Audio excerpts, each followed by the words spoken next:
Alright, so today I'm back with yet another chapter review, and today we will go over chapter 311, which was insane, as we saw Buratsuda barging into Blue Lock and showing us that Kira will be participating in his side B selection. Not to mention that we saw Nagi heading to Blue Lock. However, why is still unknown, but you will just have to sit back and watch to find out what happens. Anyway, please leave a like and a comment as well as join the Discord server, and with that out of the way, let's get into it. So to begin chapter 311, also called Side B, we see that there is currently just one day until the U20 World Cup, and inside Blue Lock, we see that an insane match is already going down. We see Reichi screaming at his team to go and to counter. Meanwhile, he has Yukimiya and Nanase in front of him, and Yukimiya tells him to make it a 2-on-1. We also see Ego by the side spectating this intensely.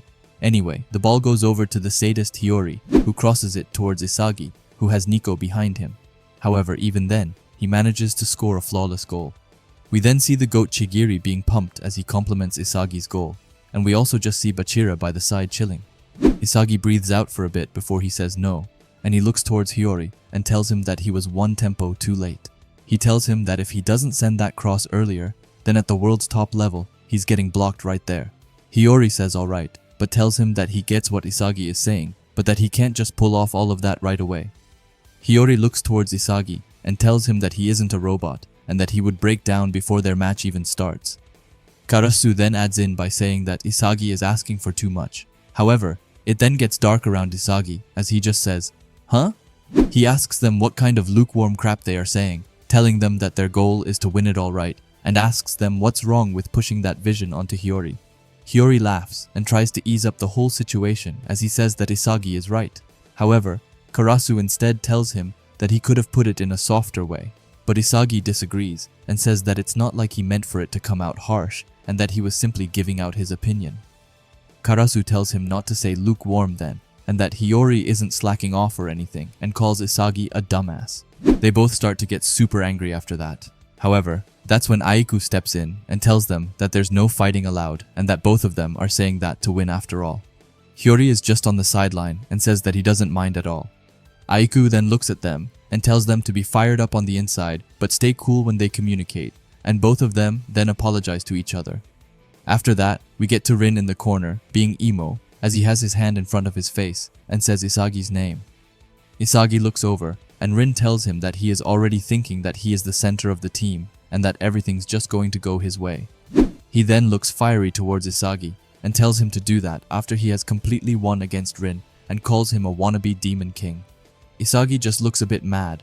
However, just then, Buratsuda barges in and breaks the tension as he screams to everyone that he is sorry to intrude, calling them cash-making teens before he corrects himself and calls them diamonds in the rough. Chigiri is surprised to see him here.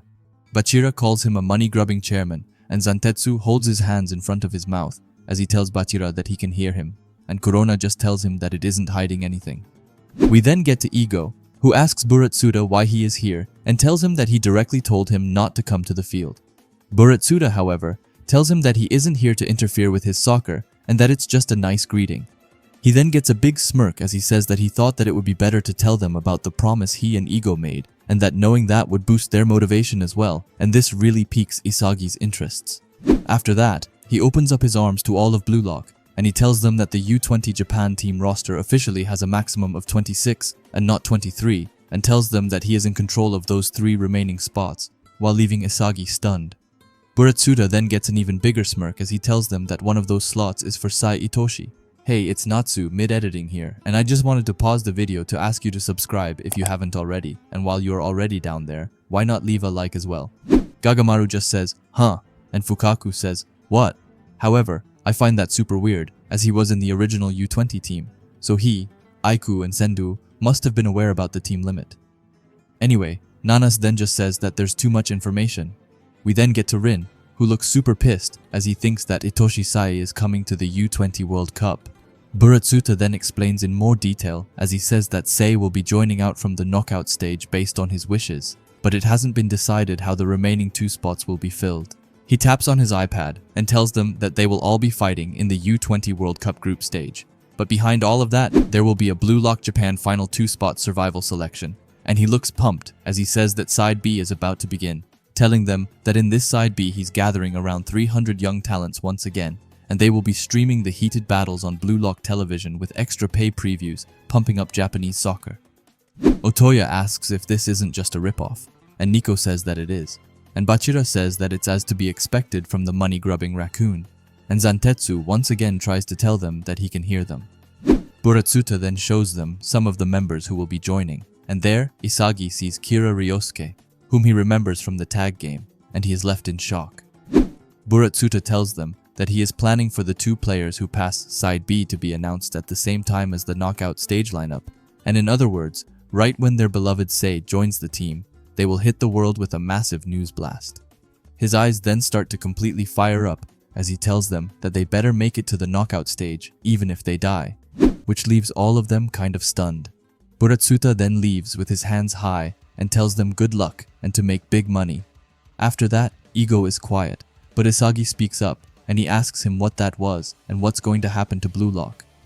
Ego tells him not to worry and that it's only simply just another option, telling them that the chairman only thinks about making money and that he'll use that to make them all stronger. Isagi then reminds Ego that those who lose in Blue Lock can never play for Japan's national team, and he asks him what has happened to that rule and starts talking about Kira. But before Isagi can even finish his sentence, Ego cuts him off and tells him that he won't use them. He then tells everyone that, putting Sei aside, there is no possibility that the players Buratsuda brought will outperform them all, and that the decision of using those players lies on him and not Buratsuda. Isagi then asks him if it's right to assume that Buratsuda's route selection is also a part of Blue Lock, and Ego says that he is right.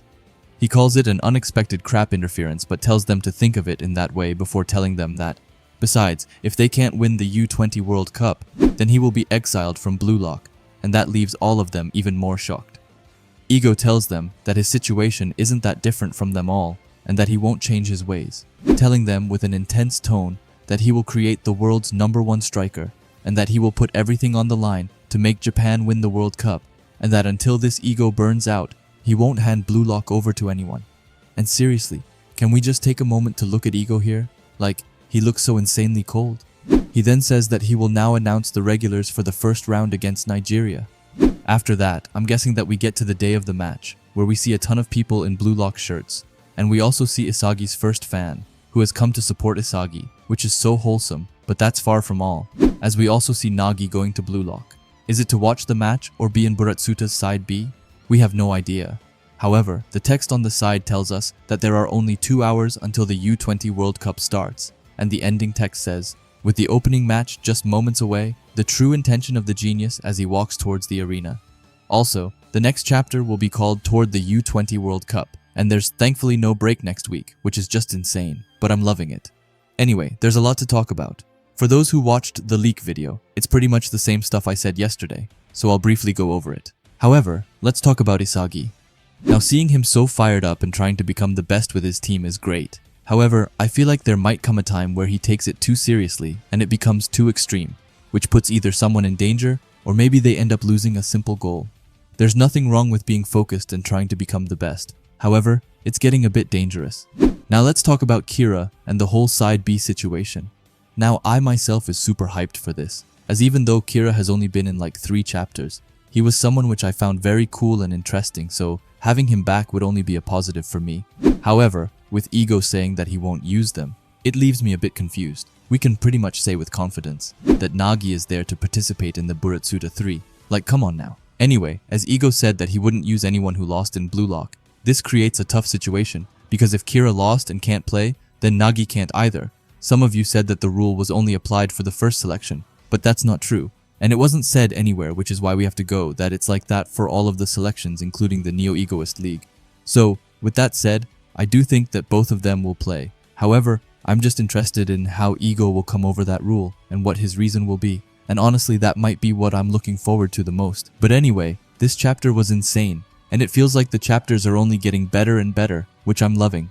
Anyway, with that said, please let me know down below what you thought about this chapter, and if you liked it or not. Anyway, if you like Blue Lock and videos like this, then I would highly suggest you subscribe to this channel, and while you are at it, leave a comment and a like, as it helps out with the algorithm a ton.